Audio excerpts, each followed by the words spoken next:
Hello, this is Animax family and आज का topic होने वाला है माय एनिमे रिकमेंडेशन जो आपको 2025 से पहले पहले देख लेने चाहिए। तो कॉपी पेन लेके बैठ जाओ ताकि सारे एनिमे आप नोट डाउन कर लो।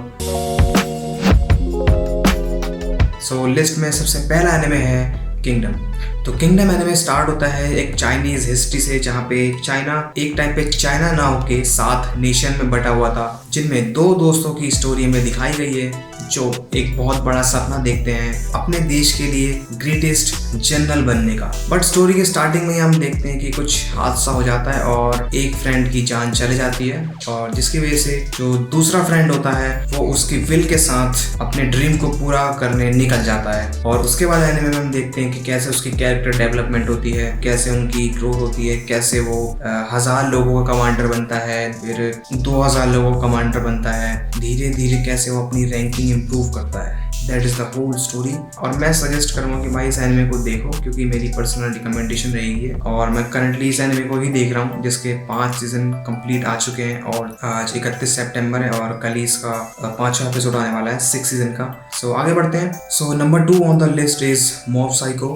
तो मॉब साइको एक action comedy and supernatural based anime है, जिसमें स्टोरी स्टार्ट होती है मॉब नाम के लड़के से, जो दिखने में काफ़ी नॉर्मल होता है, बट उसके अंदर ऐसी पावर छुपी होती है जो अगर वो यूज़ करे अपने फुल पोटेंशियल पे तो पूरी, लेकिन इतनी खतरनाक पावर होने के बावजूद इतनी ओवरवेलमिंग पावर होने के बाद भी वो एक नॉर्मल लाइफ जीना चाहता है। और इसमें मैं ज़्यादा आपको स्पॉइलर नहीं देने वाला, आई वुड सजेस्ट कि बस जाके देखो। और यहाँ पे एक चीज़ आपको बताना चाहूँगा कि अगर आपने वन पंच मैन देखा है तो ये एनिमे आपको काफ़ी उससे सिमिलर लगेगा, बिकॉज वन पंच मैन और मॉब साइको दोनों का राइटर सेम है जो है one. So third anime on the list is Tokyo Revengers. So Tokyo Revenger एक action drama and supernatural based anime है। सो स्टोरी स्टार्ट होती है ताकेमिची नाम के कैरेक्टर से, जो कि इसका प्रोटैगनिस्ट है। So Takemichi is very unorganised guy, like उसका रूम जो है बिल्कुल मेस से भरा है और he is not disciplined. So इसमें की होता ये है कि ताकेमिची की लाइफ जो है बिल्कुल मेस है, एंड सडनली एक दिन ऐसा होता है कि वो मेट्रो स्टेशन पे मेट्रो के सामने गिरने वाला होता है, और तभी वो अपने पास्ट में चले जाता है। और इसके बाद हम देखते हैं कैसे वो अपने लव्ड वंस को जो फ्यूचर में मर गए थे उन्हें पास्ट में जाके सेव करता है। और इस एनिमे में हमें देखने को मिलता है कैसे जो यंग जनरेशन होती है वो लड़ाई और गैंग वॉर्स इन सब में इन्वॉल्व हो जाती है, एंड इन सब के बाद कैसे इन चीज़ से बाहर आना कितना मुश्किल होता है। And number 4 on the list is the Promised Neverland. So ये एनिमे एक mystery, psychology and thriller anime है, बहुत खतरनाक एनिमे है। तो इस एनिमे की समरी ये है कि इसमें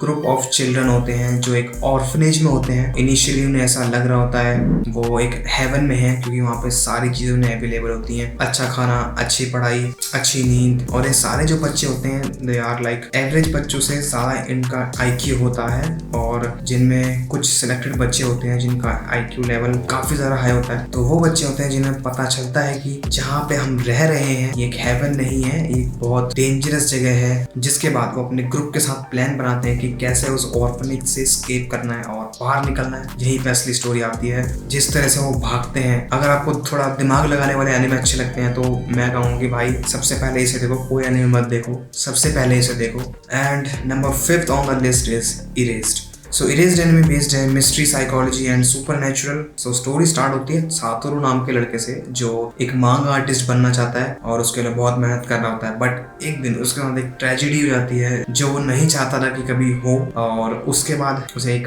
पास्ट में जाने की पावर मिलती है, पावर कह लो या फिर गिफ्ट मिलता है, जिससे वो अपने पास्ट में जाके सीरियल किलर होता है उस सीरियल किलर को पकड़वाने के लिए पास्ट में जाता है। और यही सीरियल किलर बचपन में भी उसकी एक फ्रेंड को ठिकाने लगा देता है, जिस वजह से सातोरू को अब ये जो पूरा चिट्टा है वो खुद ही सॉल्व करना होता है। और उसके बाद हम देखते हैं कि कैसे वो वहाँ पे अपने दोस्त बनाता है, कैसे उनके साथ मिलके वो इस मिस्ट्री को सॉल्व करता है, एंड एट द एंड अपने फ्यूचर को वो सेव कर लेता है। So number 6 on the list is Psychopass. So Psychopass एक psychological, sci fi and supernatural anime है, जहाँ पे हम देखते हैं जो सोसाइटी होती है और जिसमें हम देखते हैं कि जो गवर्नमेंट बॉडी है जो डिसीजन ले रही है वो एक सिंगल बॉडी नहीं है, बट मल्टीपल लोगों के दिमाग हैं जो सोसाइटी के क्राइम्स गलत और सही डिसाइड कर रहे हैं, और उनकी जो डिसीजन मेकिंग है वो अलग लेवल पे है। लाइक अगर आप अभी बैठे बैठे कुछ आपको गुस्सा आ रहा है, आपको बस सोच रहे हो आप कि मैं इसको हिट करने वाला हूँ या फिर कुछ गलत करने वाला हूँ, बस सोचा है आपने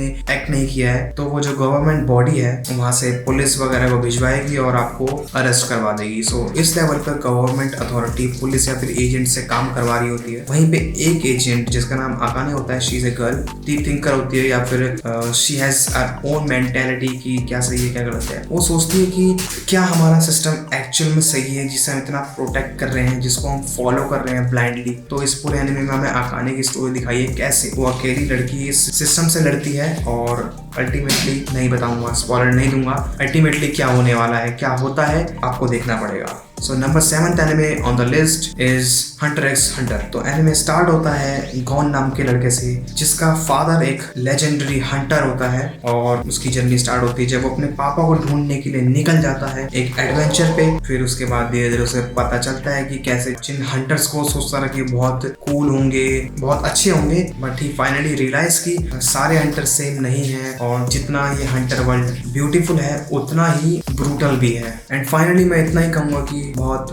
अच्छा एनिमे है and you should watch it. So number 8th anime on the list is high card. So high card anime एक एक्शन फैंटेसी एनिमे है जिसका खुद का एक अपना वर्ल्ड है, जहाँ पे ताश की गड्डी होती है जो पूरे वर्ल्ड में स्कैटर हुई होती है, जिसमें हर एक ताश का जो कार्ड होता है वो अपने ओनर को खुद ढूंढता है। मतलब जो कार्ड है वो ही अपने ओनर को सिलेक्ट करेगा। मतलब कोई अगर रैंडम बंदा उसकी पावर को यूज करता है तो वो उसकी पावर को यूटिलाइज नहीं कर सकता। और इस सोसाइटी में एक हाई कार्ड नाम की ऑर्गेनाइजेशन बनती है जो डायरेक्टली कनेक्टेड होती है वहाँ की गवर्नमेंट से, या फिर कह लो जो रूलर है वहाँ का उससे एफिलिएटेड होती है। उनका काम होता है कि वो जितने भी कार्ड्स हैं जो पूरे दुनिया में स्कैटर हुए हैं उन्हें इकट्ठा करना और एक सेफ जगह रखना ताकि उसे कोई यूज ना कर पाए। और वहीं एक शहर में एक फिन नाम का लड़का होता है जो कि एक ऑर्फनेज से बिलोंग करता है, वो इन लोगों के, इन हाई कार्ड वालों के हत्थे पड़ जाता है, और फिर धीरे धीरे वो हाई कार्ड में इन्वॉल्व हो जाता है और एक मेंबर बन जाता है उनका। और धीरे धीरे हम देखते हैं कि कैसे वो हाई कार्ड के साथ मिलके इन सारे कार्ड्स को उनकी हेल्प करता है कलेक्ट करने में। और जो सारी स्टोरी है वो इसी एडवेंचर में है कि कैसे वो सारे इकट्ठा करते हैं इन कार्ड्स को। और जो सबसे बेस्ट पार्ट आता है वो एंड में आता है जब ट्विस्ट आ जाता है, वो पार्ट सबसे बेस्ट है। मैं कोई भी स्पॉइलर नहीं दूंगा, सो जस्ट वॉच इट। तो हम अपनी लिस्ट के एंड में आ चुके हैं और हमारा जो 9th एनिमे है दैट इज विनलैंड सागा। मुझे ऐसा लग रहा है कि काफी सारों ने देखा होगा, अगर नहीं देखा तो स्टोरी स्टार्ट होती है थॉर्फिन नाम के लड़के से जो बचपन में ही अपने डैड को अपने आंखों के सामने मरता हुआ देखता है, और जो थॉर्फिन के डैड को मारता है वो उसी इंसान से रिवेंज लेने में अपनी आधी लाइफ बिता देता है। एंड आते आते हम देखते हैं कि कैसे वो जो जितनी भी वॉर लड़ता है, जितने लोगों को मारता है जस्ट बिकॉज ऑफ स्ट्रॉन्ग बनने के लिए, ताकि वो स्ट्रॉन्ग बन के अपना रिवेंज ले पाए। जब वो फाइनली ये रियलाइज करता है कि इसमें कुछ भी नहीं रखा रिवेंज लेने से, जो रखा है वो पीस में रखा है, माफ करने में रखा है। जब आप एनिमे देखोगे आप समझ जाओगे कि मैं क्या कहना चाह रहा हूँ। So we are on the last one, so that is Hajime no Ippo. So काफी पुराना एनिमे है, मुझे ऐसा लगता है कि मोस्ट ऑफ द व्यूअर्स ने ये नहीं देखा होगा। अगर देखा है तो प्लीज कमेंट करो। अगर आप भी ओजी एनिमेज देखने में इंटरेस्टेड रहते हो तो, और अगर देखा है तो बताना कि आपका सबसे फेवरेट ओजी एनिमे कौन सा है। सो स्टार्ट करते हैं एनिमे की समरी से। एनिमे स्टार्ट होता है इप्पो, जो हमारा प्रोटैगनिस्ट है मेन, दैट इज इप्पो, जो कि एक बहुत ही रिस्पॉन्सिबल काइंड ऑफ लड़का होता है और अपनी फैमिली की हेल्प करने में ही वो बिजी रहता है। और उसकी फाइट्स भी होती है काफी सारी स्कूल में ही, बट इनिशियली वो काफी शाय होता है और उसमें कॉन्फिडेंस नहीं होता है। बट धीरे धीरे हम स्टोरी में देखते हैं कि कैसे अचानक से एक दिन उसकी लाइफ में एंटर करती है बॉक्सिंग। उसके बाद उसकी लाइफ पूरी चेंज हो जाती है। द कॉन्फिडेंस यहाँ से यहाँ पहुंच जाता है। ही इज मोर फोकस्ड और थोड़ा सा वो फैमिली रिस्पॉन्सिबिलिटी से बाहर आता है। ही फील्स कि हाँ ड्रीम भी कुछ हो सकता है, तो he focused on becoming one of the best boxer. That is the whole anime. मतलब इतना ही नहीं, बहुत सारी चीजें आती है बीच में। वो इन फाइटर से लड़ता है जो एक टाइम पे बुली करते रहे, आज वो उसको एनकरेज कर रहे हैं, character development. So that was the last anime. और अगर आपको ऐसा ही एनिमे रिकमेंडेशन चाहिए, एनिमे एक्सप्लेनेशन चाहिए, एनिमे थ्योरीज चाहिए, please comment down and subscribe to this channel ताकि मुझे भी थोड़ी सी मोटिवेशन मिले। फाइनली मिलते हैं नेक्स्ट वीडियो में।